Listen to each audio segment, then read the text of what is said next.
Hello, everyone, and welcome to another edition of Sustaining Sustainability.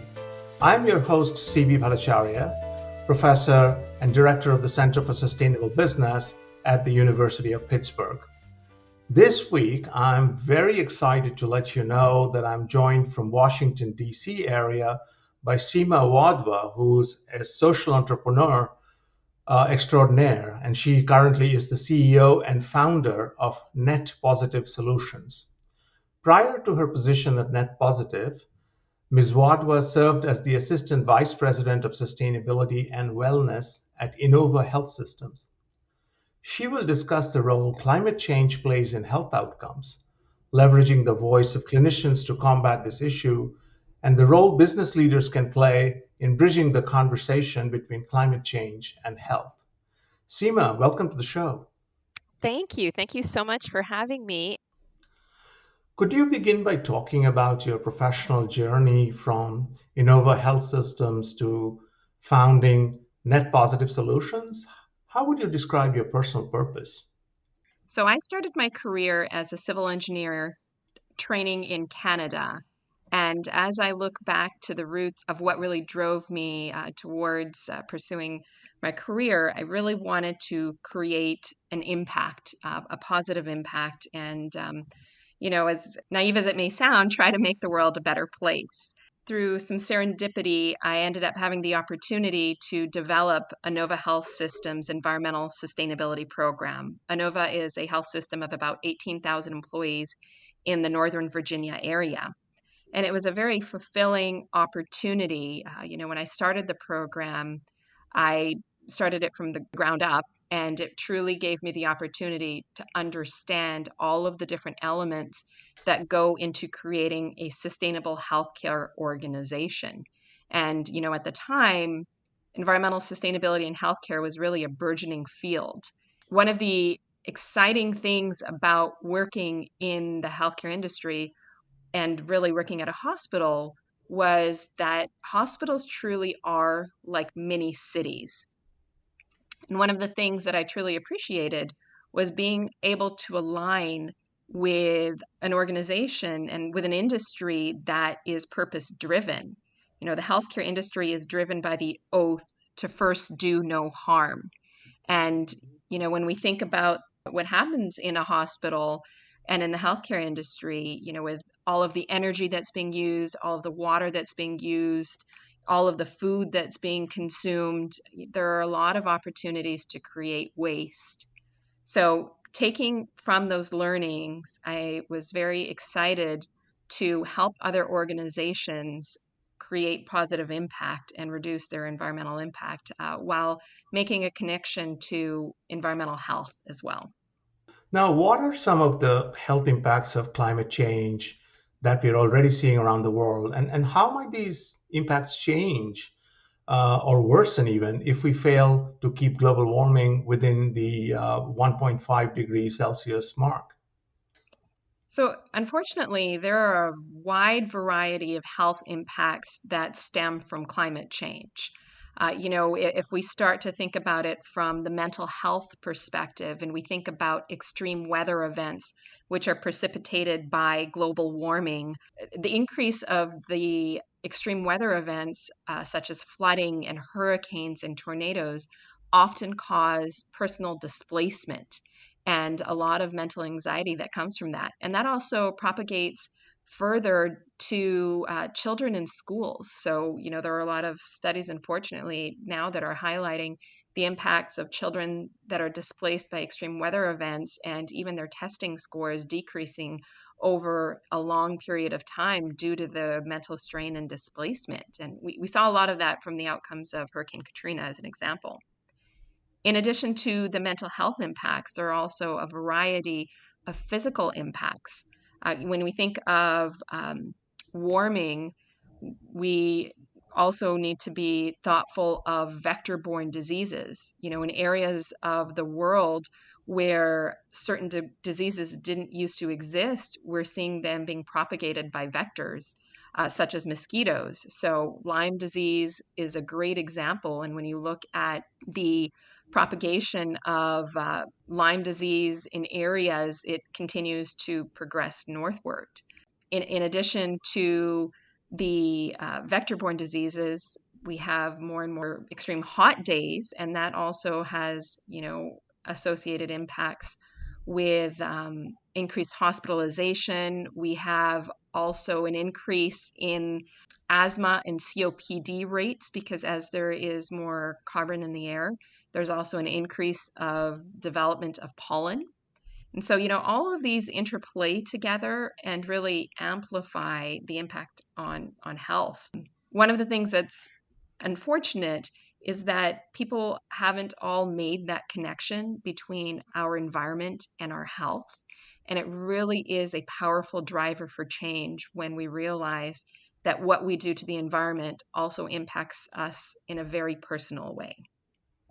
Now, climate change is having a disproportionate impact, as we know, on the health and well-being of different population groups in the United States, such as low-income individuals, communities of color, immigrant groups, and indigenous peoples, just to name a few.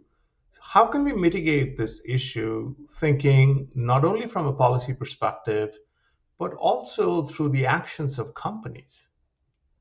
That's an excellent question. So I think there are a variety of different ways that companies can really help support health equity disparities that are caused by climate change. I think that, at a fundamental level, first really understanding that climate change is a health issue and it is an equity issue. And, we see more and more that that is part of the conversation. And once that realization takes place that, climate change in the eyes of a company is not only about the impact it's having on the environment, but also on the impact it has on its community, there are a lot of opportunities to engage in further discussion as well as do targeted changes in their operations, whether that is looking at how they can reduce their own environmental impact or creating programs that support those that are disproportionately impacted. Any best practice examples here? Is anybody doing good work in this area? There are what I would call some of the usual suspects, organizations such as Ben and Jerry's and Patagonia. However, I really do think there are a lot of opportunities in this area. There is a little bit of a gaping hole when it comes to for-profit companies that are focused, on that intersection. I believe we're at a unique moment in time, as we reflect there has been a rise of positions focused, for instance, on diversity and inclusion. And, prior to that, I think there was a strong wave of chief sustainability officers and even really wellness.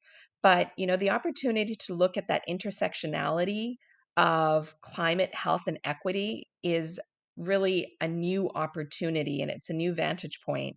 So I really think that there's a lot of opportunity that lies ahead of us in terms of especially for-profit organizations focused in this area. So, keeping everything we've discussed in mind, how does COVID-19 tie into this conversation? And in what ways does it serve as a warning sign, if at all, for what is to come?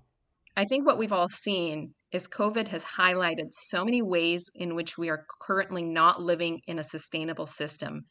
And quite honestly, how that can have such a disruptive impact on our health, both physical and mental. When I think back to, March and April of 2020, when COVID first started to appear, I think back to some of the major impacts in the supply chain. At the time I was still working for Inova Health System, and the reality of access to PPE and the shortage of it was very concerning and alarming as it was for most of the world. But looking at that from a sustainability perspective, what that highlighted was the importance of local purchasing. Most of the PPE, again, as we've all learned, is not manufactured in America. And when there are these disruptions in the supply chain, when we are purchasing things that are disposable, it puts us at a great risk. The same is true not only for masks, but also for gowns. So, hospitals and other industries have moved more and more towards disposable items. And unfortunately, when we see disruptions of, access to products, whether that is caused by things such as COVID or by a depletion of natural resources, we then take stock in the value of reduce, reuse, and recycle. In addition to the disruptions in operations, one of the other things that COVID has really highlighted is the concept of One Health. This is a concept that really looks at how our health is not only tied to the environment, but also to that of other animals. So, as we research how COVID first started and we think about, how we're impacting habitats of different animals and how, certain viruses can transmit between animal chains to human chains and how that might relate to items such as deforestation, that puts a reality to that connection that is one that we can no longer ignore. So, Seema, we are coming to the close of our time, and I think you've touched on this before, but just to put it together, okay, so why should companies care about the intersection of climate change and health? And what is the most important message you want to convey to companies at this time? When we think about why organizations, why companies should care about the intersection of climate and health, uh, I think it first starts with a very personal realization that company in members, CEOs, CFOs, they personally, as well as their entire community, can and will be impacted by climate change. I think that starts as a first driver of realizing that, climate change is not something that's happening to somebody else or somewhere else. It is happening now. It is happening to all of us. And moving beyond that why and taking on, the accountability and responsibility of the what. What can we do as an organization to make a difference? I think that starts by looking at companies' own operations. What are they doing to be more sustainable, to reduce their carbon footprint, to create more of a positive impact? And, one thing that we're seeing more and more with a raise of social awareness is that beyond companies taking on that responsibility themselves, shareholders and the end users who are purchasing products are looking for organizations that are socially responsible, and that includes being environmentally responsible. Power really is in purchasing, and companies are being asked and being driven to make that difference. And so that difference really starts by looking within at the impacts they can control and then going beyond their four walls to reaching into the community to create more sustainable solutions. Clearly, I can sense that equity is as well a part of this, wouldn't you say? Absolutely. When we think about those who are most greatly impacted, it is unfortunately communities of color, communities that are low income. And, again, if we look at where we are today with the COVID pandemic, a lot of our essential workforce are those same community members. And when we look at, why is it underserved populations are more impacted by climate change, it's really built into the infrastructure. Oftentimes you look at where these communities are built, and it's close to thoroughfares that have a lot of pollution. You also look at energy justice and equity in terms of real life situations where oftentimes low income individuals may not be able to have access to air conditioning units. And when we think about what that means long term for a community, the larger community, we look at what impacts that has in terms of rates of asthma, rates of other diseases that then end up on the back end at hospitals and end up costing society at a larger scale. What call to action would you make to our other listeners? My call to action would be to really take stock as to what climate change means on a personal level. when we think of climate change, it can seem like a nebulous concept, one that is beyond our reach, and one that is not going to necessarily impact us, but impact our children. But, I would argue, and data is also highlighting, that climate change is actually having real life health impacts today. And so, my call to action would be to really look at how climate change can, is, and will impact your personal health, and use that as a driver to start conversation with leaders within your community, and also to see what actions you can take on a personal level to make an impact. Seema Wadhwa, it's been a pleasure talking to you today. Please check out Seema's organization, Net Positive Solutions, for more information. I'm your host, CB Bhattacharya, saying goodbye, and we'll see you next time for another edition of Sustaining Sustainability.